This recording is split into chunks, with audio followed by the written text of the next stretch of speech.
Hey folks, Keric here and welcome back to part 17 in this Primal walkthrough on PS2. In the last episode we finished off that glack we've just ran past. Dealing with a case of crabs? Yeah. Anyway, make your way around the back of this pillar and pick up the card while you're here. The card is the King of Cups and represents a Darrow in-game.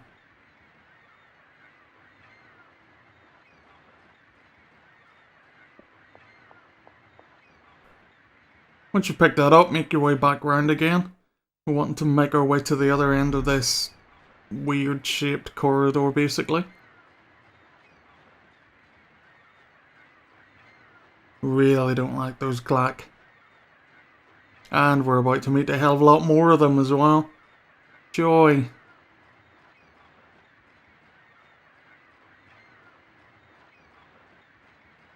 Up this end there is another pool.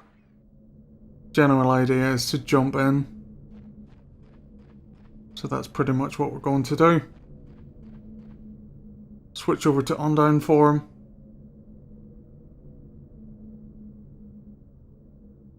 No. What do you mean no? Go on. There we go.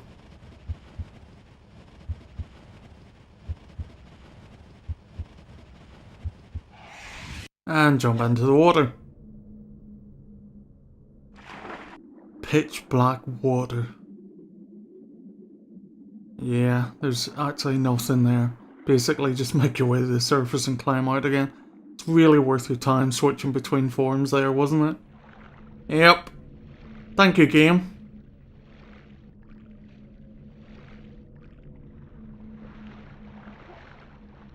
And once you're back out, switch back to something that can actually breathe.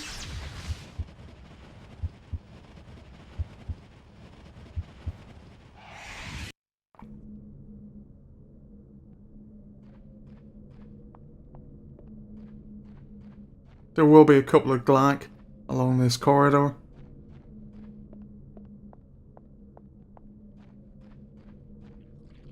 So it's probably worth switching to Pharaoh, which we'll do now. And I'm going to point out that I suck in the fights against these guys. Like an absolute dick. I move ever so slightly above him. Which, as you can see, by the way, his health bar isn't changing too much, means that a lot of the attacks just don't connect with the bugger. And down one energy gem. Wonderful. And for those of you wondering, I did look up the names of stuff. I now have a list written out in front of me, so I don't have to keep referring to it as that teleporty thing. I don't think that's doing you or me any favours. Right. So, in this next area, you basically have two sets of stairs going up in opposite directions. Vandalising eggs, and the little buggers are going to be attacking us left, right and centre anyway. We may as well make sure no more of them are born.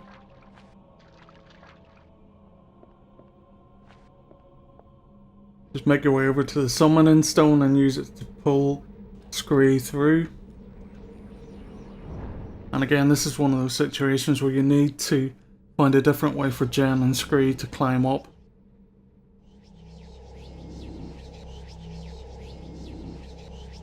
Just do a quick top up now, since Scree hasn't been near us in a while. And on the other side of this little pool, there is an energy fountain, so feel free to use that. Although it would be preferable if we didn't wade through. God, he looks really camp when he does that.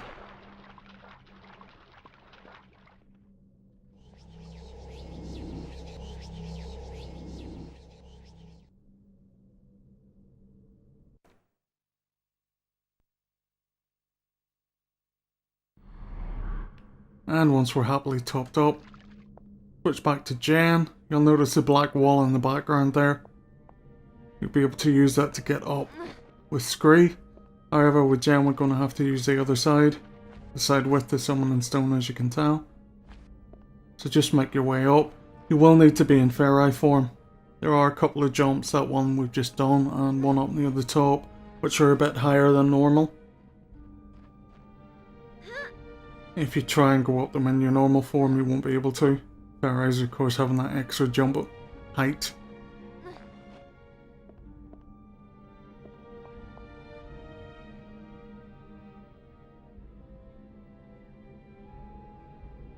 So the first time I come up here, I kind of missed that little ledge off to the left hand side that you can see. Takes me a couple of seconds to twig that it actually is a ledge. So anyway, just make your way along that.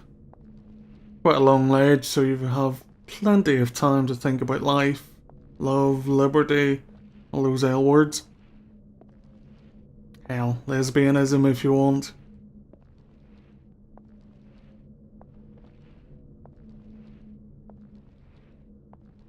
And once you've made it to the other side, it's just a case of climbing up the final couple of steps and we'll make it up to the top as Jen. Easy enough. But just bear in mind there are no enemies here. I want you to remember that. Something kind of funny happens in a few minutes.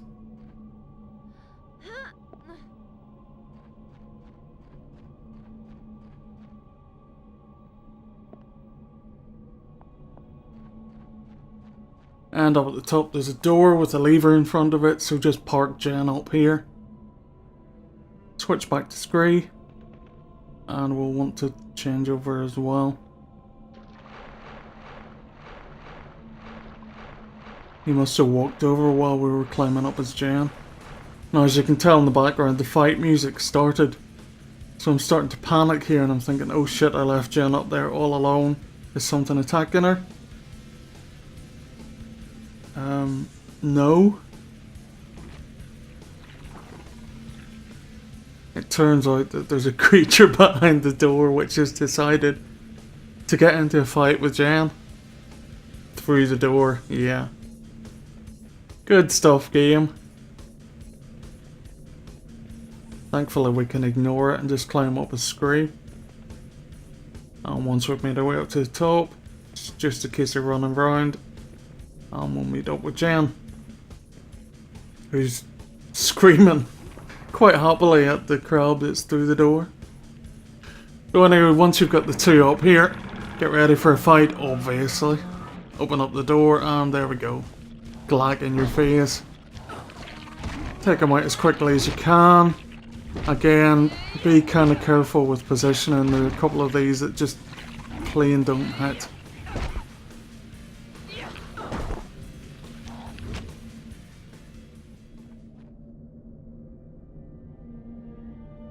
I want to let Scree do his stuff.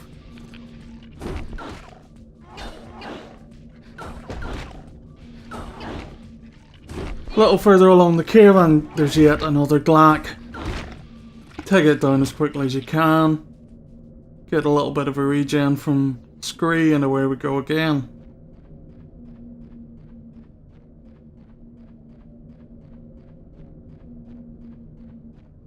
And finally we come to the area we want to be in. Again with a couple of Glacks, so we'll take those out now.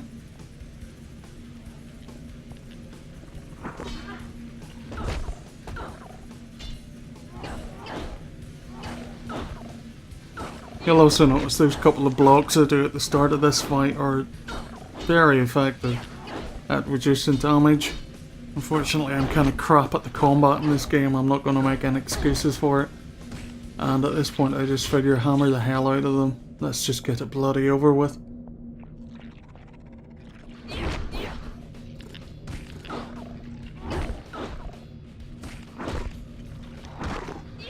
Unfortunately, he's doing a hell of a lot more damage than I am.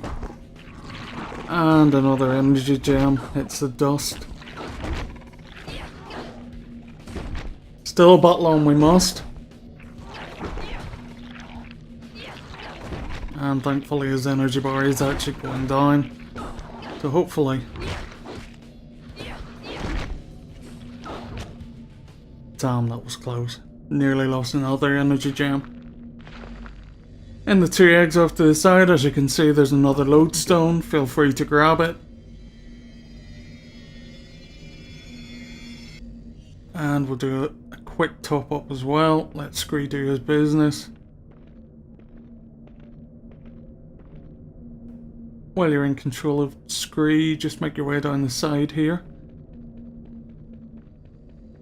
There is another lodestone in case you need it. You will have two options while standing here, so you'll need to change between them if you need to. Anyway, possess the statue.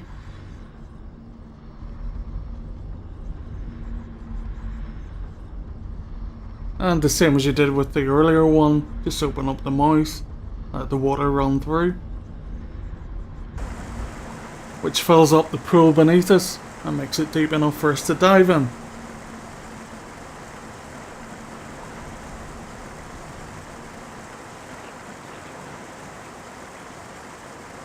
Oh yeah, there had to be another bloody glack somewhere.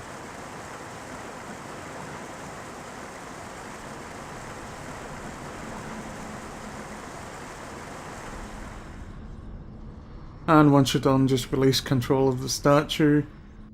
And we'll pick up this lodestone while we're here.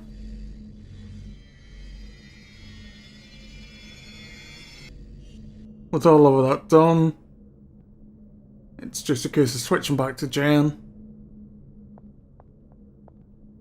Making our way over to the side.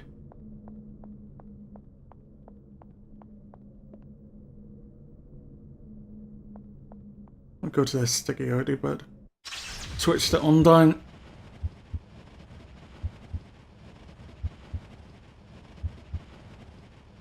And now the pool beneath us is deep enough to dive in.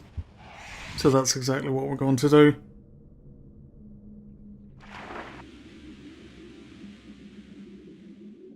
That section off to the left does actually look a little bit like a cave, so I get slightly confused.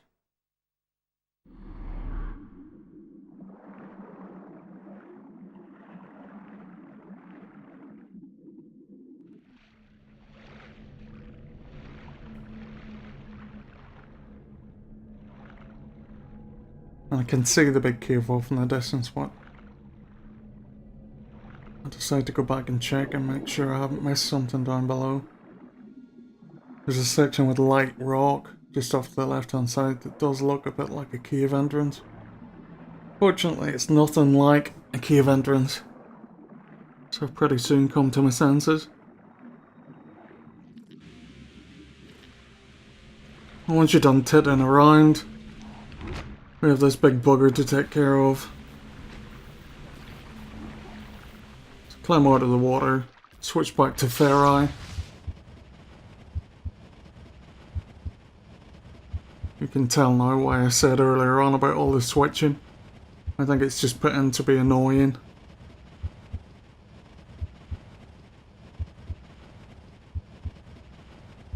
Come on.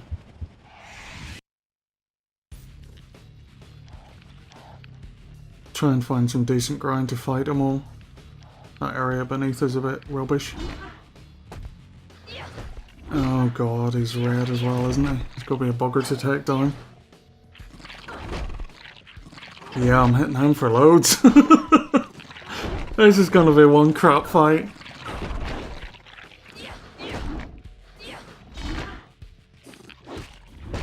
So we'll just keep battering at him. And we're going to lose another energy gem pretty soon. I think that's definitely a certainty. Possibly even one after that, by the looks of it. He's certainly got a hell of a lot more resilience than I have. And better blocking ability, which I suppose helps.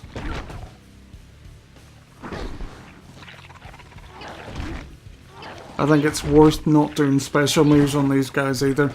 Every time I do that kind of a jump attack of the Ferri, he manages to whack me quite a few times. So I think sticking to the basic moves is a better idea. Anyway, once you're done, make your way along the tunnel. And yet another change. Yes, already. No. Whoever invented these sections for the game really must have been some kind of sadist. I can't think of any other reason why you would put so many pointless changes in.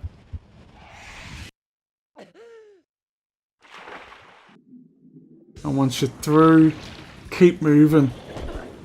There's one of the glack at the bottom, which is a new enemy, because it can spit green crap at you. There are also 2 fish people up at top, so take them out first. And if you keep attacking, you'll move forward slightly each time, which should be enough to keep the black spit under control. You'll see on occasion I had like green watery clouds flying up behind me.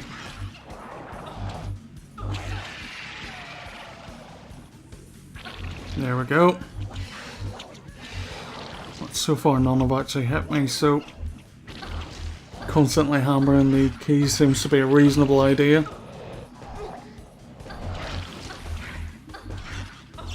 Your ranged attack actually does quite a lot of damage, so you do want to avoid it as much as possible.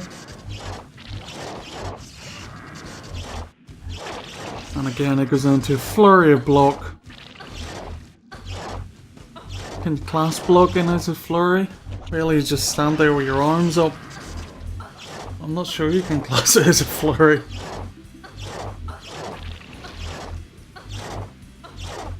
Anyway, keep poking at him.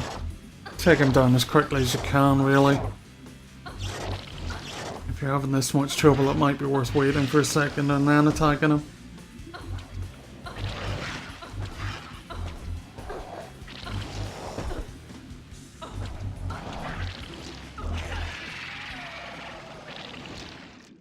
And finally we get to take down this git.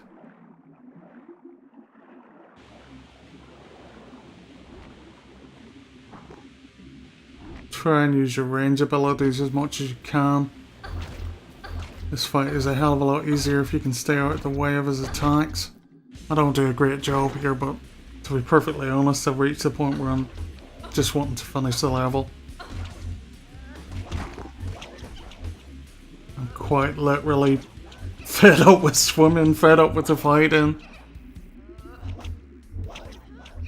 This is absolutely my least favourite part of the game.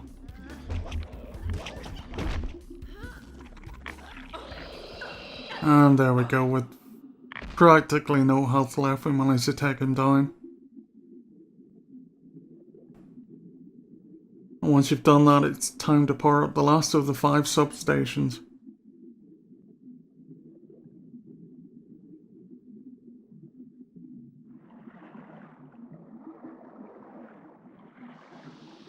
So just make your way up to the controller, give it a couple of spins, and away we go.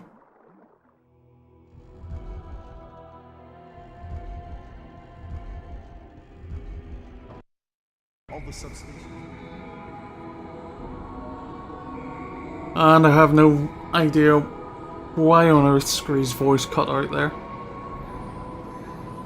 It was in the game rather than some kind of a mess up I did. Thankfully, I suppose. So anyway, once you're done, make your way around the back as per usual. There's another hatch around there, which we can open.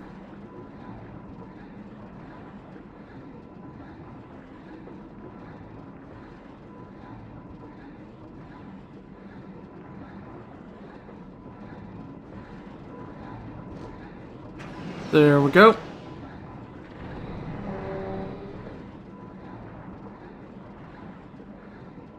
Nothing of import.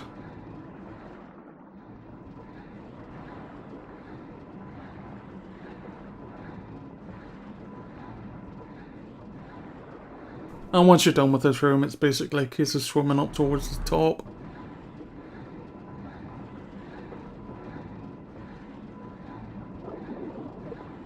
As you can see, there's an exit up there. And yeah, it's going to be another fight. Thankfully it's just a fish guy this time. Although unfortunately we were so low from that last Glack attack that he's just taking another energy gem off us. Yeah, we're doing absolutely rubbish at the moment.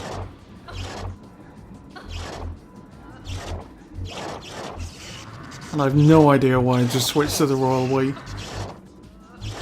I'm meaning Jen and Scree, not me. I'm doing crap, they're doing okay, I suppose. Oh, come on, put down your spear and let me kill you, you ugly git.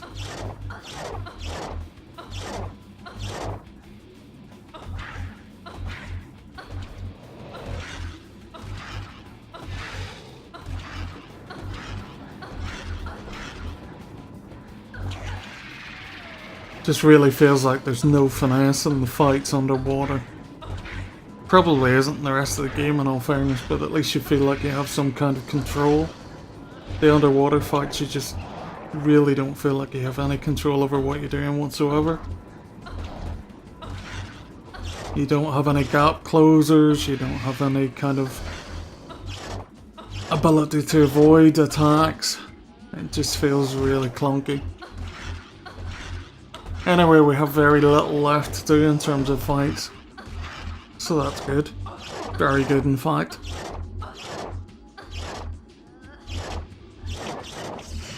Come on, just die.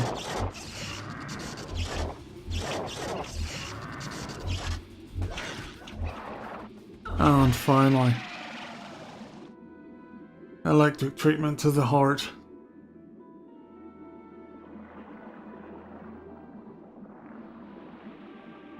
So basically, make your way along the corridor.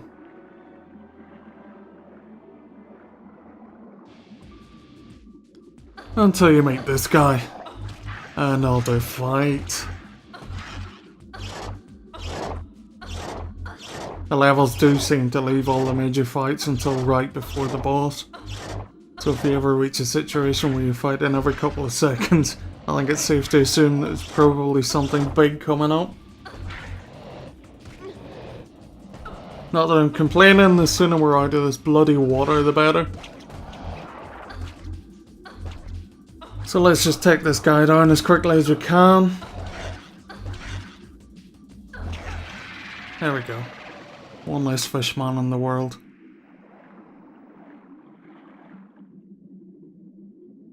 Pretty much closed off corridor, no other where we can go, so let's just follow it along.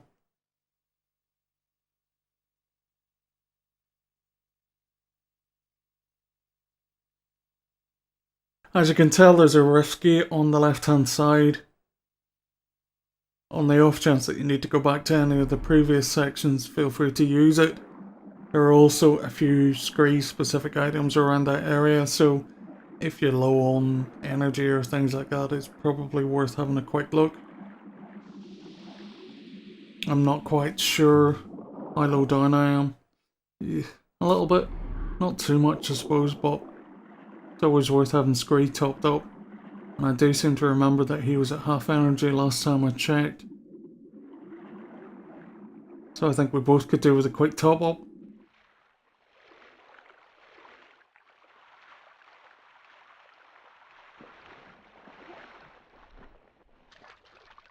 And once you're out of the water... Yeah, I know, switch back.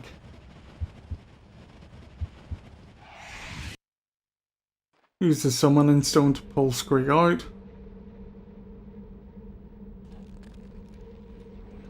Which in all fairness, we may actually need him for the end anyway.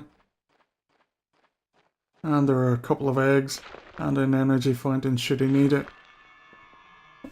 Also grab the energy gem inside that egg. And get a top up from Scree should you need it.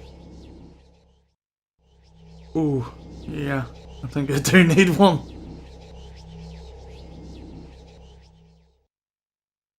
And just use the energy fountain here to top him back up and we're ready.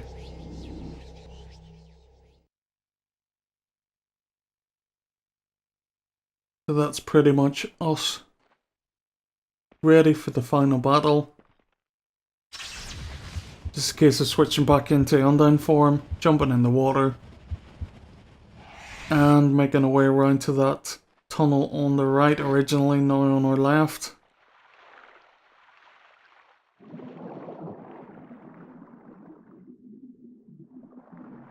Which will take us through into the final section of this area of the game.